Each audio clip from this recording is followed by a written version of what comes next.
Collectorate सभागार में जिला कलेक्टर ने मानसून के दौरान वृक्षारोपण अभियान को लेकर ली मीटिंग, दिए जरूरी निर्देश। चूरू जिला कलेक्टर पुष्पा सत्यानी ने गुरुवार को कलेक्ट्रेट सभागार में मानसून के दौरान प्रस्तावित वृक्षारोपण अभियान को लेकर बैठक ली और अधिकारियों को जरूरी निर्देश दिए। उन्होंने कहा कि जन सहयोग से व्यापक स्तर पर वृक्षारोपण अभियान को सफल बनाएं। उन्होंने कहा कि अभियान को सफल बनाने के लिए पूर्व तैयारी रखें तथा प्लान तैयार कर भिजवाएं। सभी विभाग अपने जिला कार्यालयों व अधीनस्थ कार्यालयों सहित विद्यालयों, महाविद्यालयों, अस्पताल, सार्वजनिक स्थानों पर पौधारोपण करें तथा पौधे की जिम्मेदारी लेते हुए उसका संरक्षण भी करें। जिला परिषद सीईओ मोहनलाल ने बैठक कार्यवाही का संचालन करते हुए सभी विभागों सहित स्वयंसेवी संस्थाओं के अधिकारियों, प्रतिनिधियों को लक्ष्य आवंटित करते हुए आवश्यक निर्देश दिए। इस दौरान एसीओ दुर्गा ढाका, डीएफओ भवानी सिंह, उद्योग महाप्रबंधक नानूराम गहनोलिया, चूरू नगर परिषद आयुक्त अभिलाषा सिंह, लोहिया महाविद्यालय से डॉक्टर हेमंत मंगल, एसीएमएचओ डॉक्टर एहसान गौरी, डीईओ प्रारंभिक संतोष महर्षि सहित अन्य अधिकारी आदि मौजूद रहे। चूरूगढ़ के संस्थापक राव मालदेव की मूर्ति स्थापित करने की मांग, करणी सेना कार्यालय में हुई प्रेस वार्ता। चूरू के प्राचीन गढ़ की स्थापना करने वाले संस्थापक मालदेव की मूर्ति स्थापित करने की मांग को लेकर मुखरित हुए सामाजिक संगठनों के प्रतिनिधियों ने शहर के नई सड़क स्थित करणी सेना कार्यालय में प्रेस वार्ता की। प्रेस वार्ता में श्री बणीर स्मारक समिति, अखिल भारतीय क्षत्रिय महासभा, श्री राष्ट्रीय राजपूत करणी सेना तथा श्री रावत कांधल संस्थान के प्रतिनिधि मौजूद रहे। प्रेस कॉन्फ्रेंस में चूरू और गढ़ के स्थापना को लेकर चर्चा की गई। इस मौके पर सुरेंद्र सिंह मेघसर और सज्जन सिंह मठोड़ी ने चूरू की स्थापना और उसके इतिहास पर चर्चा करते हुए गोविंद अग्रवाल के शोधपूर्ण इतिहास की चर्चा की और चूरू की प्राचीन पृष्ठभूमि को रेखांकित किया। उन्होंने बताया कि चूरू की स्थापना सन 1541-42 में हुई थी, तो चूरू की स्थापना 1620 में कहना गलत होगा। प्रतिनिधियों ने विस्तृत चर्चा करते हुए चूरू के स्थापना दिवस की तिथि पर विचार विमर्श किया तथा वर्तमान में चल रहे नैरेटिव को सिरे से खारिज किया। इस दौरान चूरू के नामकरण आदि को लेकर भी चर्चा की गई। वास्तविक स्थापना कब हुई, ऐतिहासिक परिप्रेक्ष्य में इतिहास के पूरा वर्णन पृष्ठ और किताबों के नाम से कब हुई, ये बात है। एक बीच में ऐसा चल रहा है कि चूरू की कोई आगे बता रहा है, कोई पीछे बता रहा है। तो ऐतिहासिक परिप्रेक्ष्य में चूरू कब स्थापना हुई और उसका नाम चूरू क्यों पड़ा, इस मामले को लेकर ये आज की प्रेस वार्ता हुई। इसलिए 1601 बता रही है कि 1620, एक इतिहास बता रहे हैं 1541। 80 साल का जो अंतर है उसे वास्तविकता तक पहुँचने के लिए ये इसकी जरूरत। तो इसकी वास्तविकता क्या है? वास्तविकता 1541 से संमत सन 1541 जिसके संमत पड़ते हैं 1598-99 वो है। और जैत सिंह जी और कल्याणमल के टाइम की ये इसकी स्थापना हुई है। 1620 में तो बहुत जल्दी, बहुत लेट होता है 1620 में। और जो जिसने बनाया उसकी संतान आज भी चूरू में स्थापित है, 84 गाँव में स्थापित है। दूसरी तरफ जो आदमी ये कहते हैं कि दूसरे आदमी ने बनाया 1620 में बनाया, उसके संतान कहाँ गई, उसका वंश वृक्ष कहाँ है।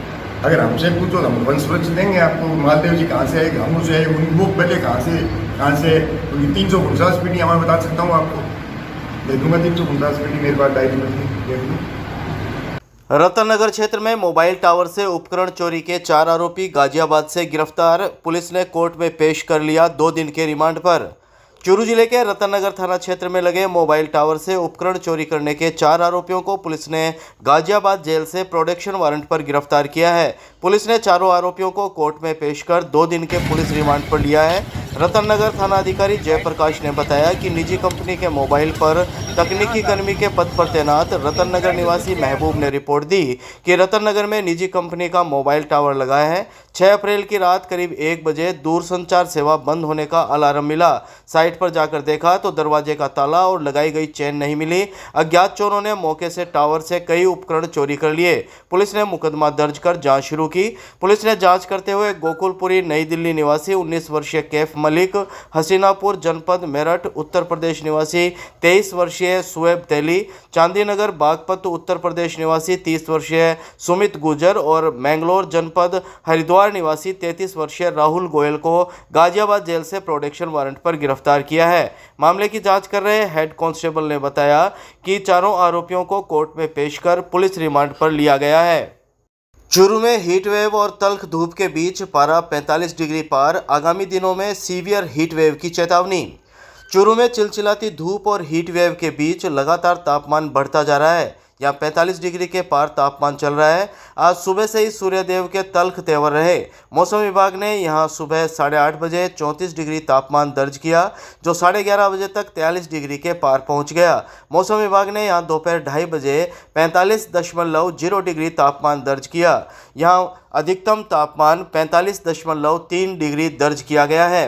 तीखी धूप और लू के थपेड़ों की वजह से तापमान में और अधिक बढ़ोतरी की संभावना बताई जा रही है। गर्मी की वजह से आम जनजीवन प्रभावित हुआ है। जरूरी काम से ही लोग घरों से बाहर निकल रहे हैं। 45 डिग्री गर्मी के बीच कूलर और पंखों की हवा भी गर्मी से राहत नहीं दे पा रही। मौसम विज्ञान केंद्र जयपुर की माने तो आगामी दिनों में भी यहाँ गर्मी से राहत मिलने की उम्मीद नहीं है। 17 मई को चूरू में सीवियर हीट वेव यानी अति उष्ण हवाएं चलने की संभावना जताई गई है। इससे चूरू का तापमान और अधिक बढ़ेगा। काफ़ी गर्मी हो रही है और बार बार पानी पीना पड़ रहा है। प्यास है वो ख़त्म ही नहीं हो रही और अगर थोड़ी देर धूप में बाहर रह जाते हैं तो शरीर पर लाल लाल चीखते हो जाते हैं। और मेरा तो यही सुझाव है कि आवश्यक हो तभी शाम को आप घर से बाहर निकले, अन्यथा गर्मी में आप घर से बाहर नहीं निकले। गर्मी बहुत भयंकर पड़ रही है और सुबह 9 बजे से ही इतना टेम्परेचर हाई हो जाता है कि हर आदमी को अपने सिर के ऊपर बचाव के लिए कोई गौनसा या कोई टोपी वगैरह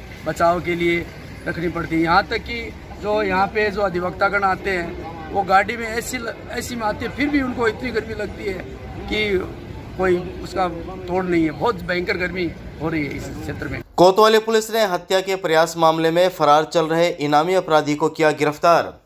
चूरू की कोतवाली थाना पुलिस ने ऑपरेशन शिकंजा अभियान के तहत कार्रवाई करते हुए हत्या के प्रयास मामले में 2 साल से फरार चल रहे 3000 रुपये के इनामी अपराधी को गिरफ्तार कर लिया।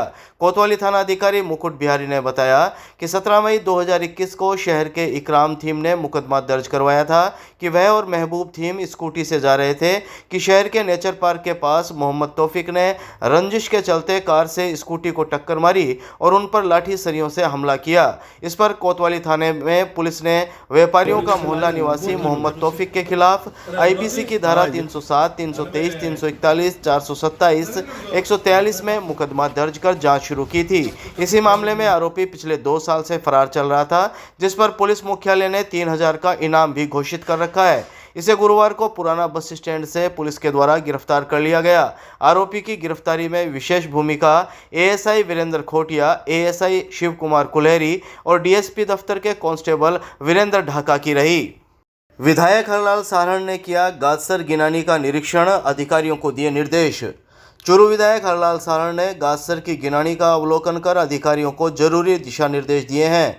विधायक हरलाल सारण ने हनुमानगढ़ी रोड पर व्याप्त गंदगी के ढेर को देखकर नाराजगी जाहिर की और जल्द से जल्द कचरे का निस्तारण कर आमजन को राहत पहुंचाने के निर्देश दिए। इस मौके पर विधायक सारण ने कहा कि गादसर की गिनानी का अवलोकन किया गया है।